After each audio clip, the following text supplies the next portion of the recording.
You can find me Instagram, Twitter. Come on. I love it. It was great.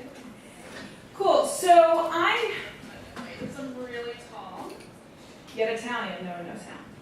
So for a long time, I tried to find myself by going to really exotic places, doing incredibly stupid shit, living to tell the tale somehow, and then telling all my friends in explicit detail the next day. It didn't work at all. So I started my journey. I was 19. I was on a study abroad program, and I went to Tanzania for a few months. And my group was in StorySlam, and the assistant to the group leader said, his name is Faouz, he's like, do you want to go to a club? So I'm like, hell yeah. And everyone else was boring, was going to go to sleep. So we snuck off, we lost them, and we went to this club. And I had no idea where we were. This was the genesis of the problem for the evening. So we're at this club, and we're up on the balcony, and I'm staring down, and it's incredible people watching. All of these businessmen from Europe and the United States kind of hawking over the ladies of the night that they might want to take home, and then there's a bunch of local kids just trying to have a good time, and everyone seeing the whole scene together. It was absolutely fascinating. This is my first time out of the country, so I am just floored by the experience. So Faouz comes back with his friend, I don't remember his name, let's call him Dude, and a lovely lady that he was with, we'll just call her Lady, and introduces me, and the night's progressing, and they, Lady and Faouz get cozy, and I'm gonna have to confess, I was a little bit inebriated, and I don't remember, but I think I might have kissed him, but it lasted for 5 seconds, and I was like, alright, confirmed, I'm a lesbian at the time. So the night was on, and I don't want to be lame, the one to say I want to go, I'm tired, but it was getting really late, and you get past drunk towards just being kind of a little bit sober, and you're just tired, and I'm getting more and more exhausted, and we finally leave. And Faouz has the cab driver drop him and the paid lady, I came to realize, at a hotelish kind of place. Actually, our friend can probably tell us more about that. And I'm left in the taxi at 3 o'clock in the morning with just Dude and the taxi driver.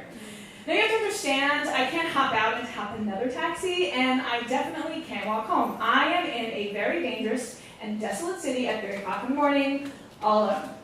And I barely speak Swahili. So I was either walk home and face certain death, or risk it with these two guys.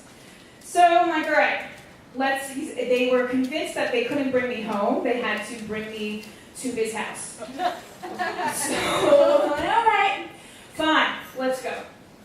So we get there, and his friends were playing some video games in the living room, and we have to go into his room. Enter eye roll. I had been doing that on girls since I was a freshman. So I'm like, all right, fine. And I have to think about it, I'm trying to survive here. It's either I have to face him or I have to face a crowd of guys, and I figured it probably better off with one. Clearly I'm all about safety here. So I'm in his room, and there's 2 beds in this situation, and I sit down, I'm like, oh, I'm so tired. I'm speaking in my broken Swahili, he's speaking in his broken English, and I'm really tired. Oh, I'm so tired to sleep. And he said, he's really confused, and then a light bulb goes off. He's like, okay, he seems to understand. And then he goes away, and he comes back, and he hops on the bed, and he pulls out a condom. Clearly something was lost in this translation here. So then I'm like, all right, I gotta go to the bathroom. So I ran to the bathroom, and I'm like, oh my God, I've gotten myself in a pickle. What am I gonna do? So I go back, and I just gotta be firm. And I go back, and I'm like, listen. And I just do a hand motion. I'm like, you in this bed, I'm in this bed, sleep. And miraculously, he understands. And I'm laying in bed, my eyes half open, kind of praying for Dawn to come, for him to bring me home, which he later did. And I'm like, what the fuck am I doing? do I need to go across the world and do dangerous stuff and put my life in danger in order to understand myself and discover myself? Can I discover myself by learning to take care of myself? Isn't that the whole point? And it just seems really, really logical, and I'm like, this is going to make a great story for the girls tomorrow. Thank you.